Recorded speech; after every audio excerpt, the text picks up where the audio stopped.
هندك بتر نقاش بكين كو مهوانا جيمها نافا استوديو باريس مصطفى شفيق شرازاي دي كاروبارن تركيا دا باريس مصطفى تو جالك بخير هاتي سردانا وزير درفه تركيا بو عراقي بو هرما كردستان تسبيكم بزانين گرینگیا و چند تو چه وقت خونی بو اف کشین هلاوستی نفتا یا هندکنا نفتیا بابت آویا بابت اولهیه پککیه و بازرگانیه. باور کم ده جنتی ها کانفیدان ده پرسن استراتژی هنه وقت باز کر. هم با ترکیه هم با عراق و هرم کردستانش ده سری ده حکومت نویا تشکیل کریه ترکیه کمک مشکلین استراتژی پیشیه و هنه یا سری ده جی مثلا آبوریه مثلا وزیه يعني انرجي مسألة امنيه وبرسي هري جرينجي بقناعه من جوهرتنا بالانسين هيز وشنو وتشيبونا هندك هاف كيشين منطقينا ده برسا سوريا ده برسا عراق ده برسا تيرور ده وتحركات النيون امريكا ده منطقي ده وانا قشكي مثلا اساسينا رنجا كون هالبيش وك ام دبينن يعني ده مجارن كل بيش تينا باسكرني مجارن انرجي ومجارن امني زيادة اللي بيش بن اللي بقناعته من اف تحرك داوية امريكا مثلا سوريا ودهاتيا سوريا مثلا دي جرينترين جواني دي اللي وانا رنجل بيش بارده زيادة بينما بشكل باشي او دنكو كي هي كو وزارة السامان انرجي سامان سروشتيا تركيا قال وزارة نفط عراقي جيش نار كفتنا كتان هم بشتراس نبويا تو تشاد خيني او ركفتن يعني يا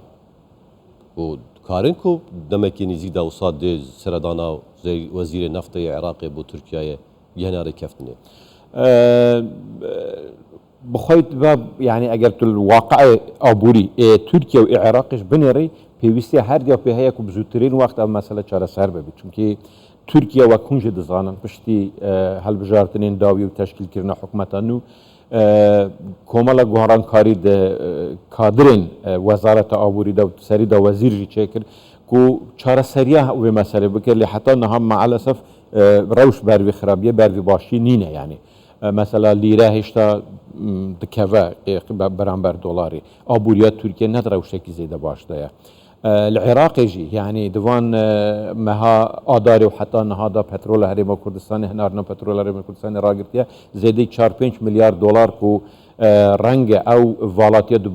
بودجه عراق دا تشيد بيتو هرم كردستان خاصيت تنگاسيا اگر او بترول چوبا رنگ او والاتيا چينه ببا او مساله مشكلش بو هرم كردستان چينه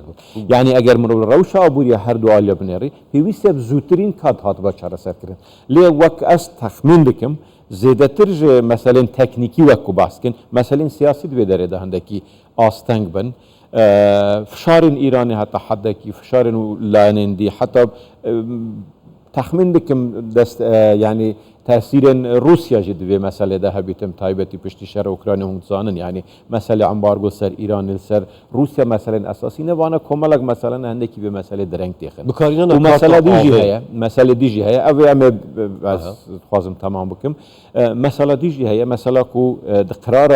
محكمة باريس ده كمالك جزاج بوي تركيا دانا از باور كم تركيا خو ناخوازه خو بده بر باري يك زوان او فياتا كو نها عراق تركيا دخوازج بوي بترول تركيا ناخوازه به فياتي بده يا دوام عندك جزاج خواستنه باور كم مليار كو نفتشتك و $100 دخوازن تركيا آمدني في بلاجي بده دخوازن اتفاق كي ندوي چارچه بده بك وكو از فهم دكم جوي سردانيجي دخواز اتفاق كي دي نو دوي چارچه بده بك لنه بشرطن كو او دكه ممكن او اتفاق تريكا كو رازمنديا تركيا بو زيادة بكنا بشا آويج بو عراقي اف برسكي قال جرينج بقناعته من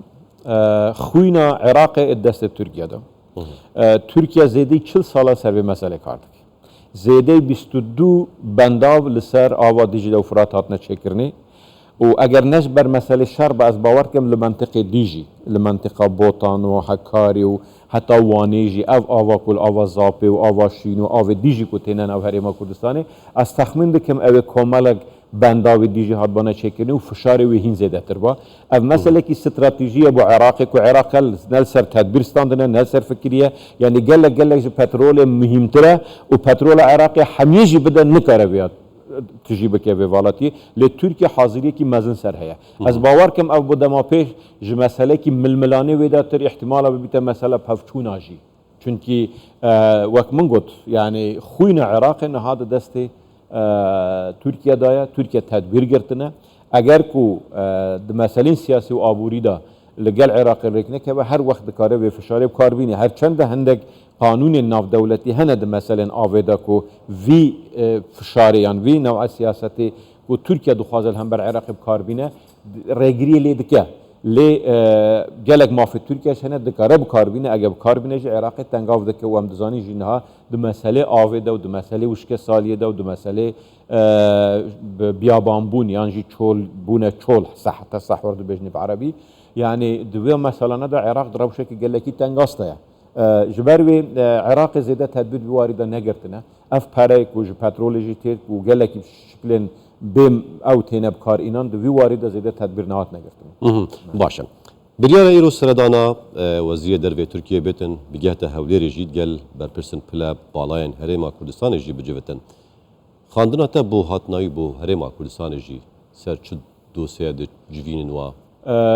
بگمان بو هرما کردستانش یک دوسیه مهم او مسئله وزایده بی چونکی اف اتفاقت کو بری هات یک کرنه د مسئله هنار ده کرنا نفت هرما کردستانی ده اتفاق گل هرما کردستانی بویه کو وی وقت هرما کردستانی بشکلی کی دستوری اتفاق کرنا